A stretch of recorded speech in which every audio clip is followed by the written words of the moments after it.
filósofo termina las ponencias con el tema de los derechos de los animales.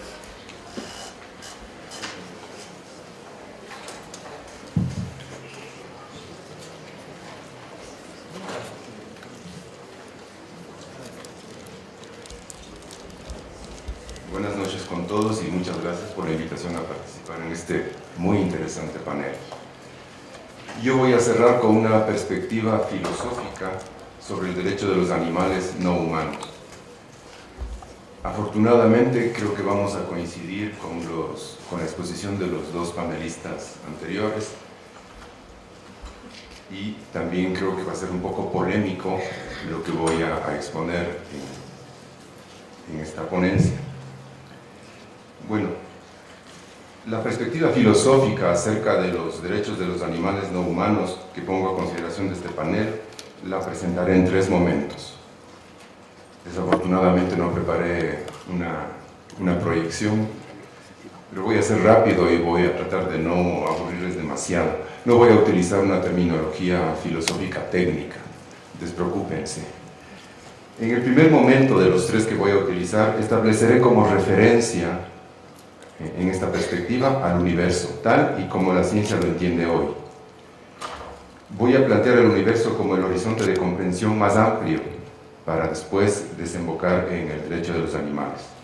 El segundo momento consiste en una acotación drástica de este horizonte de comprensión antes planteado, el universo, hasta llegar a la perspectiva que puede ofrecer la historia del pensamiento filosófico acerca del tema que nos convoca.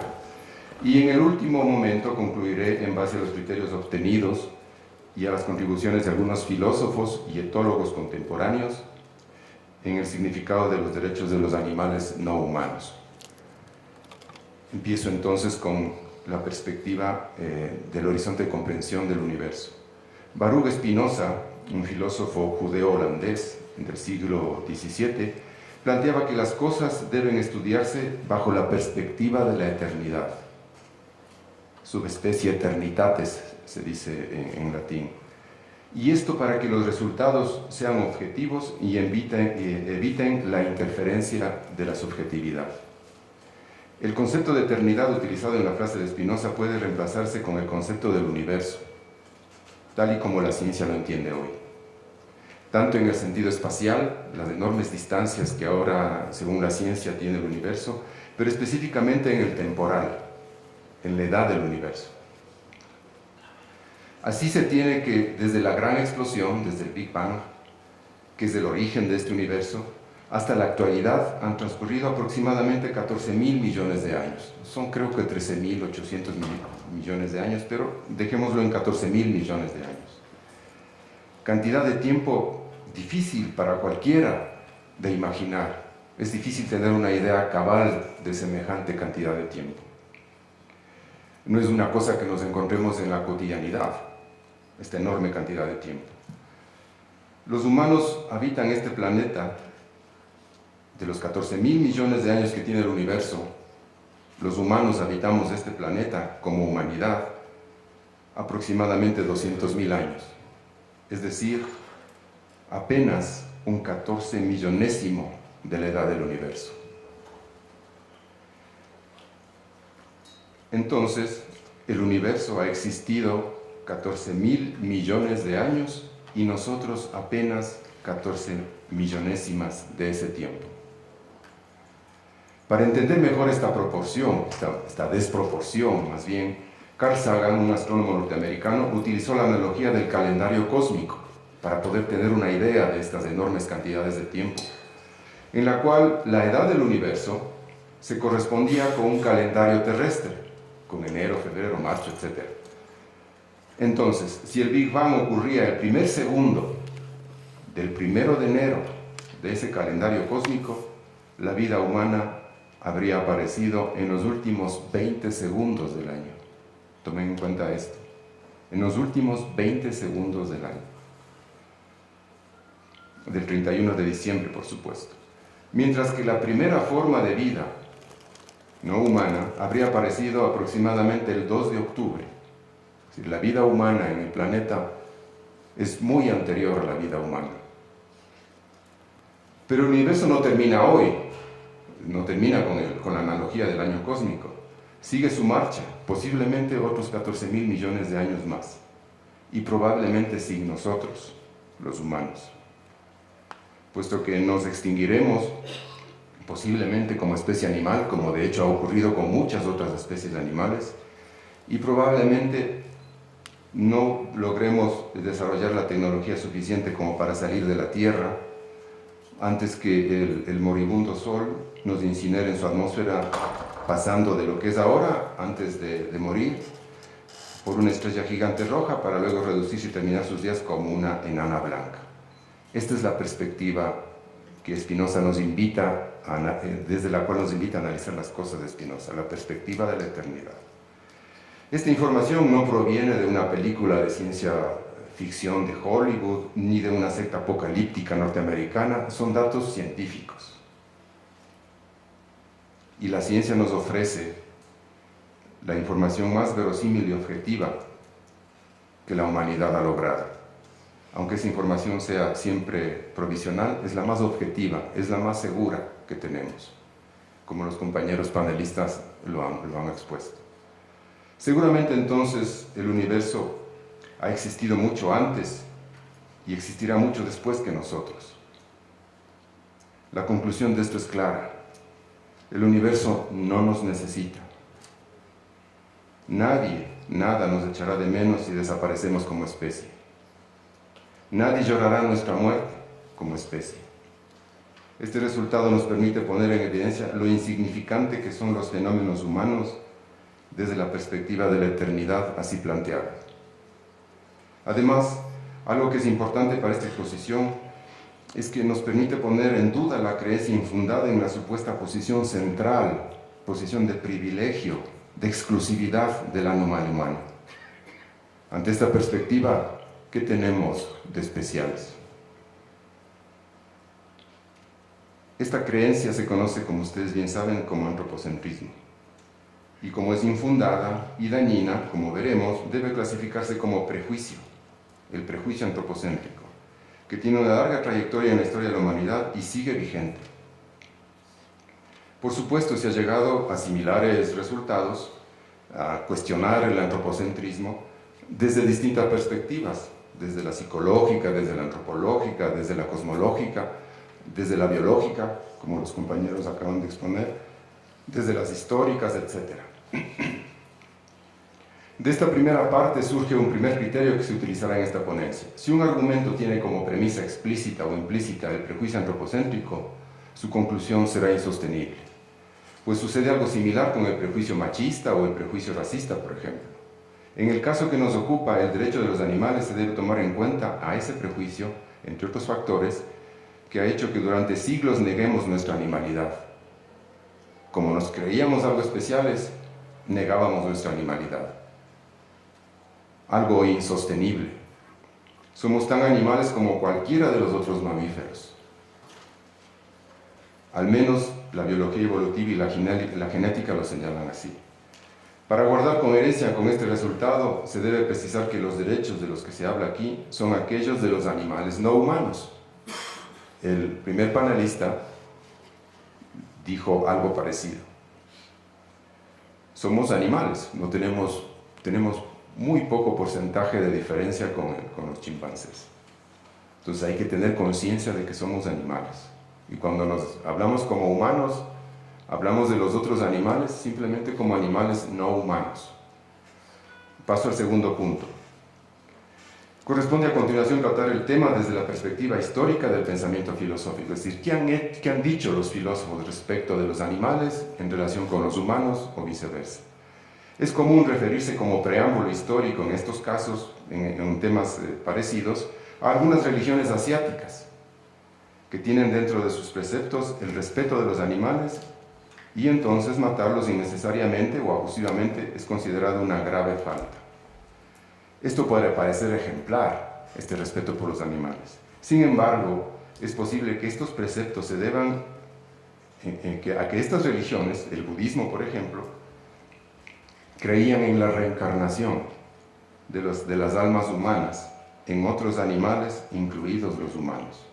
Es decir, Matar y comerse a un animal podría significar matar y comerse a un animal cuyo cuerpo purgaba un alma humana. Por eso se respetaba a los animales. Algo moralmente inaceptable. Este también puede ser el origen, de hecho, es uno de los orígenes del vegetarianismo. No es por salud, sino porque, qué sé yo, comerme a una cabra podría significar, qué sé yo, comerme a mi abuelito que estaba reencarnado ahí. No, pero como de algo hay que alimentarse, pues hay que alimentarse solo de vegetales para evitar este riesgo moral.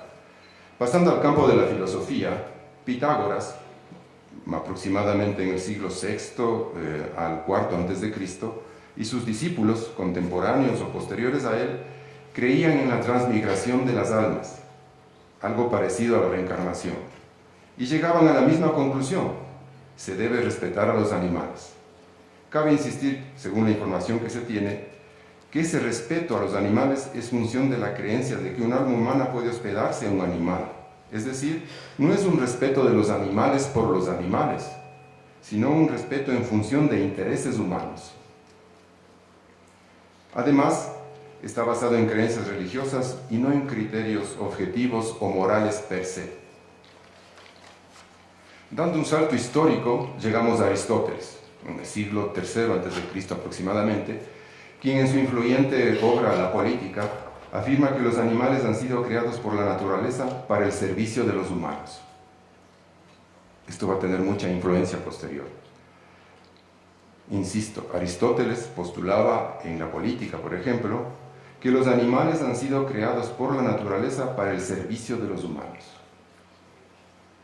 Lo justifica refiriéndose a una jerarquía metafísica de seres ordenados según su complejidad y perfección, que empieza en los minerales, pasando por los seres solo sensibles, como los vegetales, pasando por los que poseen un lenguaje y son racionales, y terminando en los seres espirituales. Los seres de una jerarquía más baja, según Aristóteles, están al servicio de aquellos de más alta jerarquía, puesto que estos son más perfectos. Por supuesto, los humanos están entre los seres más perfectos, por hablar un lenguaje, ser racionales y poseer un alma, aunque tengan un cuerpo material. Pero con todo es lícito que pongan a los animales a su servicio y que los exploten, como se hacen también con una cantera de minerales. Esta estructura jerárquica de la naturaleza aristotélica fue muy influyente en las etapas posteriores del pensamiento. Fue retomada y fortalecida por los estoicos en el siglo IV al VI después de Cristo, antes de Cristo y después de Cristo aproximadamente. San Agustín, uno de los padres de la Iglesia, en el siglo IV después de Cristo, sintetizó la teología cristiana con el pensamiento estoico, religión que, junto con el judaísmo, ya enseñaba que los animales fueron creados por Dios para provecho de los humanos, pues no fueron creados a su imagen y semejanza como los humanos y por lo tanto estos no tenían ningún deber moral para con ellos, puesto que además eran irracionales, como los estoicos suponían, siguiendo a Aristóteles. Estas consideraciones formaron luego parte del derecho romano y desde ahí pasaron a influir los sistemas legales de Europa, América y sus colonias. Aquí damos otro salto histórico y llegamos a Descartes. En el siglo XVII de nuestra era, quien sigue en parte la tradición aristotélico-cristiana y sin salirse de ella funda el racionalismo y desde él propone que los animales son simplemente autómatas biológicos sin alma y por lo tanto tienen la naturaleza de las cosas extensas y como tal pueden ser tratados. Los animales, al igual que las cosas, no tienen ningún derecho. De manera similar a la jerarquía aristotélica de la naturaleza, el racionalismo de Descartes tuvo y tiene mucha influencia, tanto cultural como legal. Un siglo después, este estado de anomia moral de una especie animal, el humano, en su relación con los otros animales, empieza a cambiar, dando paso a las consideraciones morales.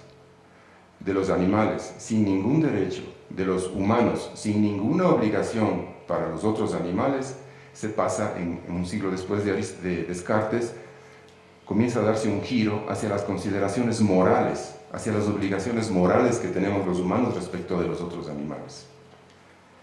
David Hume, en el siglo XVIII, uno de los más sólidos empiristas, en su célebre Tratado de la Naturaleza Humana, en donde frecuentemente critica a Descartes y a Aristóteles, dedica una sección para argumentar que los animales poseen razón y pensamiento. Hume es uno de los primeros filósofos que afirma esto, en contra de la tradición, que los animales poseen razón y pensamiento. Pero por supuesto, no en el grado en que los poseen los humanos. El empirismo de Hume es reformulado también por el británico Jeremy Bentham, también en el siglo XVIII, fundador del utilitarismo, al que se refirió Santiago Bruneo, el primer panelista. Esta escuela ética que postula que lo bueno y obligatorio es lo que produce el mayor bienestar para el mayor número de integrantes de una comunidad moral, Bentham, aplica este principio utilitarista a la relación de los humanos con los animales. Insisto, el utilitarismo no es nada irracional, es más bien bastante aceptable. El utilitarismo es una corriente ética que postula que lo bueno y obligatorio moralmente es lo que produce el mayor bienestar para el mayor número de integrantes de una comunidad moral. Bentham aplica este principio a la relación de los humanos con los animales y se separa radicalmente del pensamiento tradicional sobre los derechos de los animales cuando propone la célebre afirmación: la cuestión no es si pueden ellos razonar, tampoco si pueden ellos hablar. La cuestión es si ellos pueden sufrir, si los animales pueden sufrir. Y como los animales, igual que los humanos, sufren, es una obligación moral para los humanos evitar que sufran innecesariamente. Con esta influencia, entre otras, en 1822, el Parlamento inglés promulga la primera ley en la historia de Occidente contra el maltrato de los animales. 1822. Nosotros todavía no tenemos una. Volviendo un crimen, desde esa época, tratar a los animales domésticos con crueldad e infligir sobre ellos sufrimiento innecesario. Terminamos esta perspectiva histórica mencionando algunas de las propuestas de filósofos y etólogos contemporáneos. Hay algunos más, pero yo me voy a centrar en unos 4. Peter Singer, australiano, y Tom Regan, estadounidense, no, pues si acaso no es el presidente Ronald Reagan, no, estadounidense cuyo pensamiento ha influido fuertemente en los actuales movimientos sobre la liberación animal y sobre el derecho de los animales, ha influido en estos movimientos tanto en aquellos que defienden los derechos de los animales no humanos como aquellos que promueven su bienestar y que incluyen activistas de la liberación animal, así se llama, liberación animal, que no aceptan por inmoral ni siquiera la tenencia de mascotas. Y otros que incluyen también activistas de movimientos que abogan simplemente por el trato incruento de los animales, que aceptan que sean mascotas y que sean alimento de los humanos, pero exigen como deber moral que tengan una vida con bienestar y que se los mate sin sufrimiento ni crueldad. Ya voy terminando. Singer, en cambio, sigo con Singer, es utilitarista y como tal argumenta que la facultad de sentir bienestar y de sufrir, que la tienen tanto los humanos como los animales no humanos, implica una igualdad moral entre ambos. Esto es muy polémico, ¿no? Implica una igualdad moral entre ambos. Y que el imperativo moral de maximizar el bienestar y minimizar el sufrimiento debe aplicarse también por igual a todos los animales, humanos y no humanos. Regan, esto es interesante para los filósofos, que utiliza algunos conceptos del racionalismo crítico de Kant, un filósofo de finales del siglo XVIII, afirma que los animales que tienen avanzadas y similares capacidades cognitivas, asociadas a un cerebro y a un sistema nervioso también similares, algo que se dijo en la ponencia que me antecedió, deben tener los mismos derechos morales básicos que los humanos. Es decir, todo mamífero superior que tiene una racionalidad semejante a la humana por tener similares sistemas nerviosos y cerebrales deben ser considerados como valiosos en sí mismos y no ser tratados como medios, como objetos, sino, como él dice, como sujetos de vida. Por último, el etólogo cognitivo Mark Bekoff y la filósofa Jessica Pierce, ambos estadounidenses, en su libro Justicia Animal, concluyen que otros animales, no solamente los mamíferos superiores, son seres morales, porque demuestran un comportamiento moral. Pueden ser compasivos, empáticos, altruistas e incluso justos. Por ello, para estos investigadores, humanos y animales no humanos pertenecen a la misma comunidad moral. Antes de pasar a la última parte de la exposición, quedémonos con el criterio de que es evidente e innegable la capacidad de sentir de los animales. Esto trae las consecuencias morales ya anotadas y las que se explican enseguida. Este es el tercero y último momento de mi exposición. El resultado obtenido en la primera parte, que es insostenible el antropocentrismo, es decir, presuponer que el humano tiene algún privilegio cósmico o natural, nos lleva a afirmar que no lo tiene tampoco sobre los otros animales. No puede levantarse como superior, moralmente hablando, sobre los otros animales. Hemos visto que autopercibirse como el único depositario de la razón, como el único animal que posee alma, o el único que usa lenguaje, no faculta al humano considerar a los otros animales como objetos, como fuentes de proteína o como simples medios para lograr un fin. El hecho innegable de que pueden sentir bienestar y sufrir, y que los estudios etológicos empiezan a atribuirles una moralidad, implica reconsiderar nuestras responsabilidades éticas hacia ellos. Justamente aquí se originan los derechos de los animales no humanos. Por supuesto, es obvio que ellos no luchan por sus derechos, ni los exigen. Tampoco es que esos derechos impliquen que sean iguales a los humanos. Somos los humanos los que nos exigimos obligaciones morales hacia ellos como consecuencia de constatar que pueden sufrir y que demuestran ciertos comportamientos morales. Nosotros nos sentimos obligados a ello. A estas obligaciones morales nuestras hacia los otros animales las tomamos como sus derechos. Y estos derechos significan, como es conocido, un conjunto de principios y de normas que regulan con justicia las relaciones entre humanos y animales no humanos. Desde hace algunas décadas en el mundo y en el Ecuador se trabaja para que estas normas puedan ser impuestas por ley de manera coactiva a quienes no las cumplan. Esas leyes deben al menos evitar, como ya se ha planteado, la crueldad, el maltrato, el abuso respecto de los animales y también promover su vida natural sin la intervención humana en el caso de los animales salvajes. Como dice Bekoff y Pierce, antes aludidos, no estamos solos en el terreno moral. Considerar lo contrario es, además de incorrecto, demasiado estrecho de miras. Y eso termina mi ponencia.